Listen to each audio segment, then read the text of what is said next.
صوبان خانه جاتی بوکی دی پیچه دیل تنگ رو خنده جا میره مرایت نیشه او شبان کی بود کیانمو محتاب جان بود او روزانه سکو میارم جان کو کیتی جاقاله بستی رفا کتابو کنه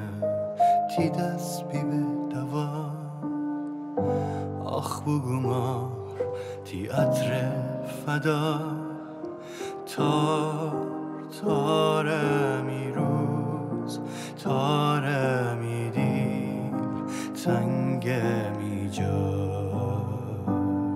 بی تو من کی تنم کی بابتنم بی درد فیشانم پرسدا می گوشه هر روز وادی پیچه کی گفتی مره قشنگ زندگی از چی با کودن زرخ زندگی چره رسنیگی بابا تاره